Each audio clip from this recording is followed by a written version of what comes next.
Գյորջյան Կասկադ 60 ամիս փուլային վճարում բազմաթիվ առավելություններ։ Ես ուզում եմ տեղեկացնել, որ ասուլիսին մասնակցում են իմ թիմակիցները, քաղաքորդի անդամներ Վագն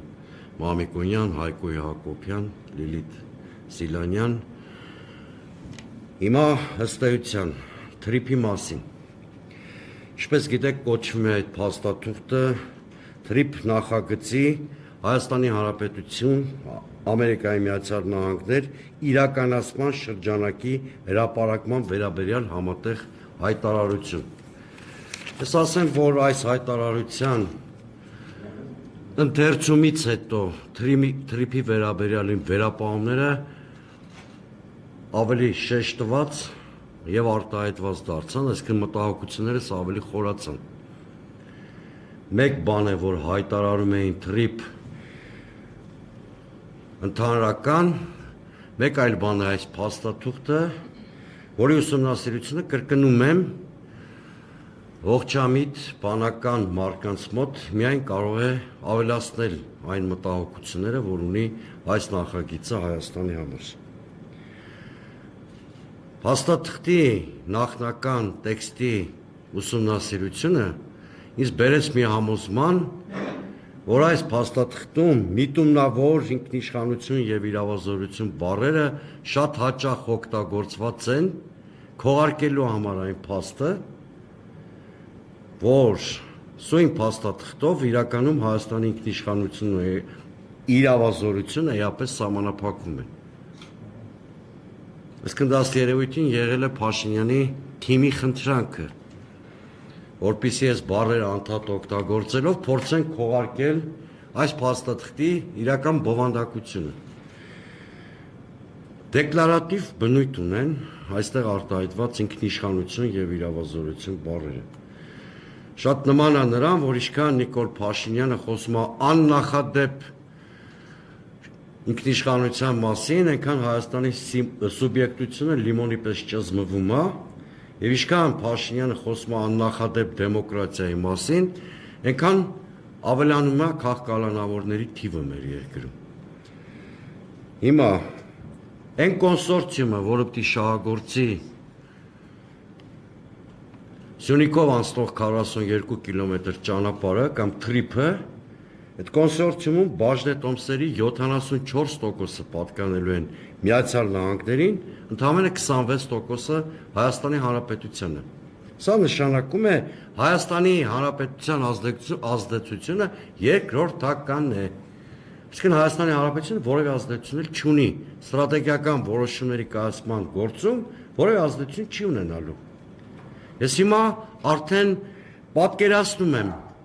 ինչու էր Հայաստանի Հանրապետությունում Ամերիկայի Միացյալ Նահանգների նախկին դեսպան Էվանսը հայտարարում, որ օգոստոսի 8-ին Վաշինգտոնում Հայաստանը ընկել է բուլդոզերի տակ։ Դա ասում եմ, ոչ Ռուսաստանից այդ հայտարարությունը հնչեցրել, ոչ մեր ընդդիմությունը։ Այդ հայտարարության հեղինակը Հայաստանում Միացյալ Նահանգների նախկին դեսպան Էվանսն է։ 3 օր առաջ ես դրան շատ ծավալուն հոդվածով անդրադարձել էի, Թուրքիայի արտգործնախարար Ֆիդանը ըստ էության համաձայնությունների, Վաշինգտոնյան համաձայնությունների հիերարխիկ կառուցվածք էր նկարագրում, որտեղ Թուրքիային վերապահված էր Միացյալ Նահանգների շահերի օպերատորի դերակատարություն, Ադրբեջանի վերապահված էր Միացյալ Նահանգների շատ կարևոր գործընկերոջ դերակատարություն, իսկ Հայաստանի օբյեկտի դերակատարություն։ Սա Ֆիդանը ըստ էության իր հարցազրույցում մեկը մեկով բացահայտում էր այն փաստաթուղթը, որ այսօր հրապարակվել է։ Իհարկե գիտեմ հիմա իշխանության ներկայացուցիչները ինչ կենացներ են ձոնելու այս փաստաթղթին։ Ընդ որում 49 տարով, իսկ հետո երևի նաև 50 տարով Հայաստանը ըստ էության բացառիկ իրավունքներով այս ճանապարհը վարձակալության է անցնում Միացյալ Նահանգներին։ Իսկ այն ինչի մասին դերևս օգոստոսի 8-ին Թրամփը հայտարարում էր, երբ Ալիևի եւ Փաշինյանի հետ ստորագրում էր հայտնի փաստաթուղթ է։ Սա ստեյության արտաքին գերակշռությամբ կոնցեսիոն մոդել է Հայաստան Միացյալ Նահանգներ հավասարակշռված ռազմավարական գործընկերության փոխարեն։ Կրկնում եմ, այս մոդելը, որը դրված է TRIP-ի հիմքում, արտաքին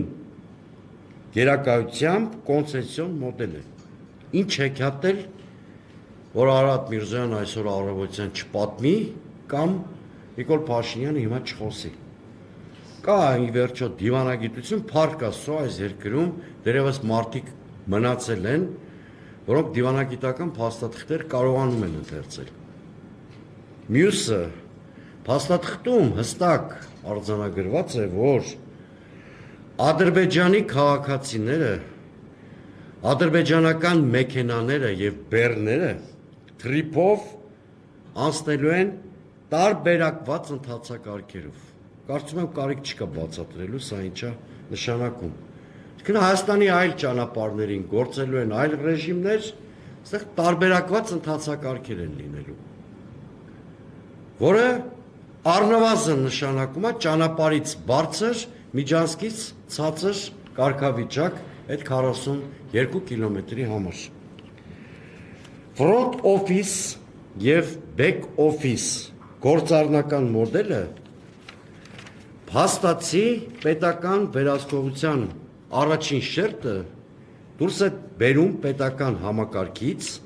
եւ փոխանցում է մասնավոր օպերատորների։ Այսինքն մասնավոր օպերատորներ են իրականացնելու այդ գործառույթները։ Այն ինչի մասին ես օգոստոսի 8-ից հետո իմ բոլոր հարցազրույցներում խոսում էի։ Այս սիրուն անգլերեն բառերի տակ կամ կատեգորիաների տակ ցավոք սրտի մեր ժողովրդի մեծամասնությունը չի խորանալու այս ձևակերպումների մեջ, թաքնված է սա, որ շատ կարևոր պետական գործառույթ մենք հանձնելու ենք օտարերկրյա ինչ-որ մասնավոր օպերատորների։ Չգիտենք էլ այդ օպերատորները ովքեր են լինելու։ Սա ինքնիշխանության դասական ընկալման խախտում է։ Բացեք ինքնիշխանության հատկանիշների մասին ցանկացած դասագիրք, կլինի բուական կամ ակադեմիական, եւ այս տերմինները համադրեք այդ փաստաթղթում նկարագրված ինքնիշխանության հատկանիշների հետ եւ շատ հեշտությամբ ինքնուրույն առանց կողմնակի ցուցումների կարող եք գտնել իմ խոսքերի հաստատումը։ Հայաստանը այս փաստաթղթով ոչ թե տնտեսական սուբյեկտ է, այլ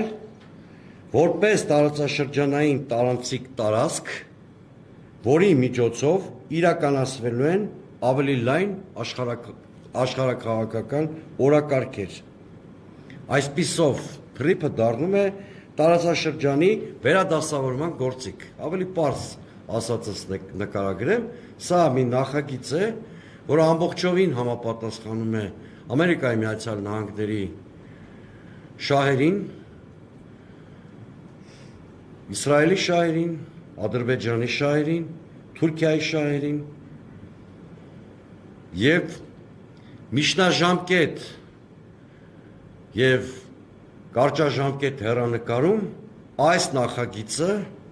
խորը հակազդեցության է հանդիպելու